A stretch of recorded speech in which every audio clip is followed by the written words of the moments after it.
Ang pinakamataas po na pagpupuri, pagluwalhati, pagdakila at pagsamba ay para lamang po sa ating Diyos na buhay, ang ating pong pinakamamahal na Panginoong Jesucristo. At doble paggalang po at respeto sa ating pong mga magulang sa ating dakilang Diyos, ang ating pong mahal na Pastor, Wildy E. Almeda, din po sa ating pong beloved Assistant Pastor, Lina C. Almeda, sa kanila pong mga pinagpalang turo at aral na iniwan sa atin. At gayon din po, pagbati rin po sa lahat po ng ating pong lahat ng ating pong beloved children, at gayon din po sa buong Almeda family, sa ating pong mga ordained preacher, mga worker, sa mga kapwa ko pong mga awit, manunugtog, sa inyo po mga kapatid na nandirito, at sa lahat po ng mga baguhan at datihan, sa amin po mga bisita, ay kayo po ay binabati ko ng isang magandang tanghali na po sa pangalan po ng ating dakilang Diyos. Amen. Praise the Lord. At muli ay binabati ko rin po kayong lahat ng happy 51st anniversary. Amen. Praise the Lord. At purihin po ang ating po pinakamamahal na Panginoong Hesus sa mga hindi pa po nakakakilala sa akin at hindi nakakaalam ng aking pasalamat o patotoo. Ay mga kapatid, mga minamahal, ay bago po ako nakakilala sa ating po pinakamamahal na Panginoong Hesus, ako po ay isang batang drug addict, mga kapatid, mga minamahal. At yan po mga kapatid, na elementary pa lamang po ako, mga minamahal, ay marunong na po akong gumamit ng mga pinagbabawal na gamot. Andyan po na grade 5 pa lang po ako, mga minamahal, ay nagtutulak na po ako ng mga pinagbabawal na gamot na yan. Andyan po mga kapatid na talagang sa murang edad ko ay bumigay ang aking pag-iisip, mga minamahal. Andyan po mga minamahal na nakakita po ako ng mga tao, demonyo, at mga magnanakaw, mga pulis, na ang aking pong nililibot o ginagapang yung aming paligid ng bahay. Nadala ko po ang kutsilyo at tubo. At gayon din po, mga minamahal na at gayon din po mga minamahal ay nagsasalita rin po akong mag-isa, mga minamahal. At andyan nga po, tinatanong nga po nila na kung sino yung aking kausap. Ang sabi ko nga po mga kapatid ay yung taong kausap ko ay hindi nila nakikita. Andyan po mga minamahal na sabi nga nila, wala ka namang kausap. Nandyan po mga minamahal na sabi ko nga sa akin sarili, ay talagang nasisiraan na yata ako ng ulo. Kaya umalis po ako sa aming lugar at dala na rin ng takot na baka yung aking pamilya ang makita ko na demonyo o isang taong hindi maganda na sila po yung aking masaksak o mapalo. Andyan po mga kapatid, mga minamahal na tumira po ako sa iba't ibang mga tao, mga kaibigan, mga iba't ibang mga loved ones. Ngunit mga minamahal, pinalalayas po ako lagi. Dahil nga raw po kung ano-ano yung aking sinasabi, nagsasalita nga raw po akong mag-isa. Ngunit mga minamahal, salamat sa ating dakilang Diyos. At meron po siyang ginamit upang ako po ay makakilala sa ating po pinakamamahal na Panginoong Hesus, ang aking po mahal na amain, na minsan kami nagkita, na siya po ay aking pinagtataguan sapagkat nakuhanan ko po siya ng malaking halaga upang ipampuhunan sa mga pinagbabawal na gamot. Ngunit akala ko mga minamahal, ako'y kanyang sasaktan. Ngunit mga kapatid, mga minamahal, ako po ay kanyang inakap at sinabi niya, umuwi ka na sa ating tahanan, sumama ka na sa akin, at tayo'y maglilingkod sa ating pinakamamahal na Panginoong Hesus. Na sabi niya, dito nga raw po sa gawain ito, ang tao ay binabago at pinagagaling ang mga karamdaman. At mga kapatid, pinaunlakan ko po ang aking mahal na amain. Ako po ay sumama sa kanya. At pagkatapos po ng gawain, ako po ay nagpabautismo sa tubig sa pangalan po ng ating po pinakamamahal na Panginoon Hesus. Instant po, lahat ng aking bisyo, lahat ng aking mga nakikita, inalis, tinanggal ng ating po pinakamamahal na Panginoong Hesus. At mga minamahal, patuloy po ako naglingkod sa ating po pinakamamahal na Panginoong Hesus. Alam niyo po mga minamahal, dumating ang isang araw na ako po ay nanlamig. Mga minamahal, napakahirap. Nawalay po ako sa ating po pinakamamahal na Panginoong Hesus. Alam niyo mga minamahal, sinasabi ko ito para sa inyo na napakahirap mawalay sa ating pinakamamahal na Panginoong Hesus. Nagbalik pong lahat ang aking mga bisyo, nadagdagan pa. Alak, sugal, sigarilyo, pambababae, lahat po ng bisyo nasa akin. Alam niyo po mga minamahal, akala ko noon wala ng direksyon talaga ang aking buhay. Dahil mga minamahal, halos yung 15 taon, ipinagbalik-balik ko po sa loob ng kulungan. Andyan po mga minamahal, nung huling mga aking pagkakakulong, ay namatay yung aking beloved ama sa laman.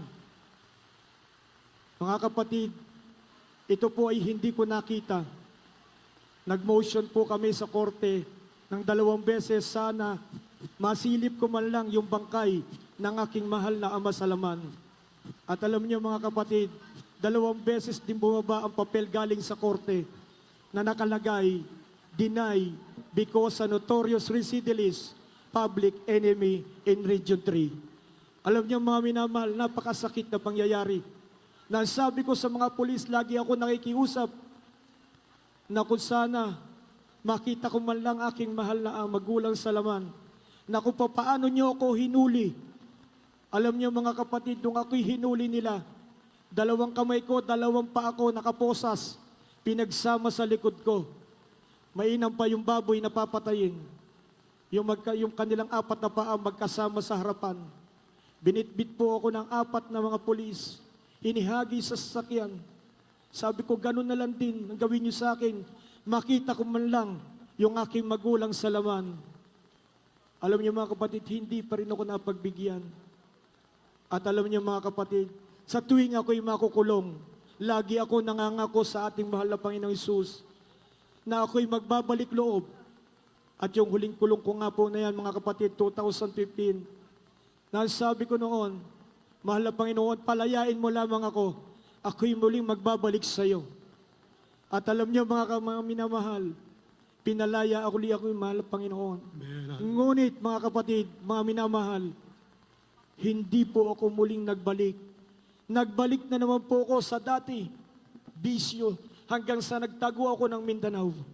At bumalik ako dito, muli sa Wilson. At alam niyo mga kapatid, patuloy akong gumagawa ng mga masama. Andyan po mga kapatid na talagang sumama na naman ako sa mga dati kong mga kasama na nandyan po mga kapatid sa lahat. Iba't ibang mga grupo ay aking sinamahan. Mga kapatid, isang araw, yung timbang ko na 80, bumagsak ng 40. Hindi na po ako makagalaw sa aming tahanan. Nakahiga na lamang po ako. Lumakad ako ng konti, hinihingal ako.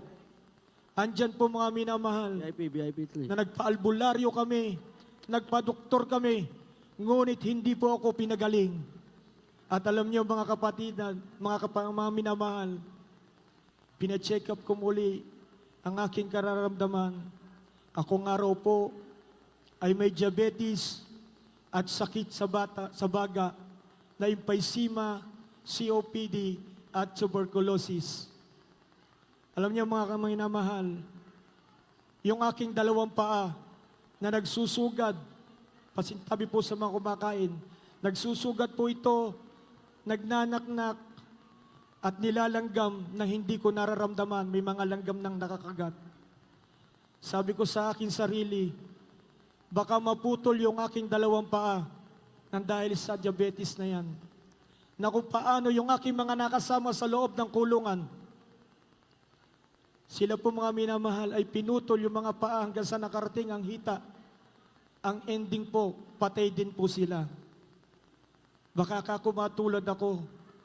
At gayon mga minamahal, yung aking baga, yung kaisang part po nito mga minamahal, ay puti na, yung kalahati hindi na po nakikita, yung kabilang part naman po halos 1/4, hindi na rin po nakikita. At yung mga natitirang bahagi po, mga minamahal, ito po ay butas-butas at bukol-bukol. Alam niyo mga minamahal, sabi ko noon sa aking sarili, talagang mamamatay na ako. Hinihintay ko na lang ang aking kamatayan sa aming tahanan. Ngunit mga minamahal, salamat po sa ating pong pinakamamahal na Panginoon Hesus. Nangusap po siyang muli sa akin na ako'y muling magbalik sa Kanya. Alam niyo mga minamahal, inaya ko yung aking mahal na asawa na sabi ko, kami magja-Jollibee lamang. Pumunta kami sa Jollibee sa araw ng linggo. Ang sabi nga po ng aking mahal na asawa, na akala niya, huling-hiling ko na yon, kaya ako'y pinagbigyan niya. Ang hindi po niya alam mga minamahal, siya po ay dadaling ko at aakayin ko dito sa banal na gawain ng Jesus Miracle Crusade. Sapagkat siya mga minamahal, pasintabi po, ay isang iglesia ni Kristo na lubos na napakarami ng karamdaman na araw-araw nagtitake ng gamot, ngunit walang kagalingan. Meron po siyang karamdaman mga kapatid na migraine, vertigo, allergic rhinitis, at gayon din po ang depression na lagi po namin pinadudoktor. Andyan po mga minamahal, nang siya po ay nakinig at pagkatapos ng gawain, nagpabautismo sa tubig sa pangalan ni Jesus. Mga minamahal, ang lahat ng aking nabanggit na karamdaman ng aking mahal na asawa, instant po, pinagaling na ang ating pinakamamahal na Panginoon Jesus. Hallelujah! Nang sabi niya, talagang may totoong Diyos dito sa Jesus Miracle Crusade, sapagkat sa kanyang pinanggalingan, araw-araw siya nagtitake ng gamot, ngunit walang kagalingan. Andyan po mga minamahal, isang linggo, dahil nga po mga kapatid, ako ay backslide. Ako rin po ay nagpa-rebaptize. Mga isang linggo, mga minamahal, o isang buwan. Yung 2 sugat ko po sa paa, nagbunga ng diabetes, ito po ay tinuyo, pinagaling na ang ating pong Praise the Lord. pinakamamahal na Panginoon Jesus. Isang patunay na diabetes ay may kagalingan sa ating pong pinakamamahal na Panginoong Jesus. At andyan din po mga minamahal, 2021 nung ako'y manumbalik sa ating po pinakamamahal na Panginoong Hesus. Alam niyo mga minamahal, nung ako'y kababalik ko lamang, pandemic noon mga minamahal, mga isang buwan din, tinamaan din po ako ng COVID-19. Ngunit mga minamahal, salamat sa ating dakilang Diyos, yung COVID na yan, hindi tumalab talaga sa akin. Pinagaling din po ako ng ating po pinakamamahal na Panginoong Hesus. At gayon po mga minamahal, mula po 2021 hanggang 2024, alam niyo mga minamahal, alam niyo po mga minamahal, nung una, nang ako'y nandito sa banal na gawain at pinakamamahal na Panginoon, nang ako'y manumbalik, hindi ko po hiniling na ako po ay kanyang pagalingin. Ngunit alam ko na ang Diyos natin ay nagpapagaling. Alam niyo po ang hiniling ko sa ating po pinakamamahal na Panginoon Jesus. Nawa, kung ako'y mamamatay, ay kunin niya ako at makapiling ko siya sa kanyang kaharian. Yan po yung aking unang hiling sa ating mahal na Panginoon Jesus. Alam niyo mga pinamahal, ilang taon na, 2022, 2023, mga minamahal, araw-araw akong nilalagnat, araw-araw po akong dumudura ng dugo, araw-araw na hindi ako nakakalakad ng maayos, 3 hakbang, 4 na hakbang, nangangapa na po ako ng gagabayan.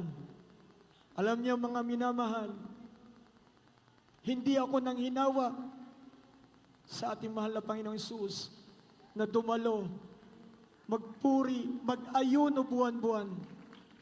Alam niyo mga minamahal, sabi ko sa ating mahal na Panginoong Jesus, mahal na Panginoong Jesus, kung hindi mo pa ako kukunin, ibig sabihin, mayroon kang layunin sa akin. Mga minamahal, sabi ko sa ating dakilang Diyos, kung hindi pa ako pagagalingin, Bigyan mo ko ng sign. Ibalik mo ang aking boses. Sapagkat mga minamahal, wala po akong boses. Gusto ko makapagpatotoo, gusto kong magsalita. Hindi po ako mapagsalita. Alam niyo mga minamahal, isang buwan, ilang buwan, ibinalik po ng ating dakilang Diyos ang aking Amen. boses. Hallelujah. Sabi ko sa ating mahal na Panginoon, salamat sa iyo kasi nakuha ko yung gusto kong mangyari na kung ako'y pagagalingin mo, ibalik mo yung aking boses. Alam niyo mga minamahal, mula year 2021 hanggang 2024, pagkatapos po ng anniversary crusade ng Bakahan sa Dako ng Tigalan, noon po mga kapatid na mga tapos yun, unti-unti na po akong pinalakas, pinagagaling ng Praise the ating Lord. dakilang Hallelujah. Diyos. At dati-rati mga minamahal, hindi ako nakakalakad ng maayos, ilang akbang, nahihilo na ako, naggagabay na ako. Araw-araw akong nilalagnat, araw-araw ako sumusuka ng dugo, dumudura ng dugo. Salamat sa ating dakilang Diyos. Hindi ako naghinawa. Alam niyo mga kapatid, sa mga baguhan na sa makasabihin niyo, kalahin ko ba, pinagagaling kagad ng Diyos niyo. Ngunit mga kapatid, ang sa akin ay may layunin ng ating mahal na Panginoon. Sa aking pinaiisip niya lagi, na kung ako'y kanya kagad pagagalingin, baka ako'y bumalik sa dati na naman. Salamat sa ating mahal na Panginoon. Ngayon, nakakagalaw po ako ng normal na bilang isang tao. Praise the Lord. Hallelujah. Nakakapagbubuhat, nakakapag-jogging na, nakakapaglangan Lord, na. hallelujah. Purihin ang ating pinakamamahal na Panginoon Jesus. Kung hindi totoo ang ating Diyos, hindi ako gagaling, hindi ako That's right. magbabago. Hallelujah. Napakahirap para sa isang tao na baguhin yung kanyang sarili. Alam niyo mga kapatid, na isang drug addict, marinig lamang ang shabu, makita lamang yan, nanginginig ang katawan. Ganun po kami. Bisyo ko, alak din, umaga nagsisimula ako, hanggang kinabukasan umaga, araw-araw po yan, madaling araw kung minsan matapos. Pag-uwi ko sa aming tahanan, araw-araw kami nagkakagalit ng aking mahal na asawa. Salamat sa ating pinakamamahal na Panginoon Jesus. Ang lahat na yan ay inalis at binago na ating dakilang Diyos. Yes, hallelujah. Purihin po ang ating pinakamamahal na Panginoon Jesus.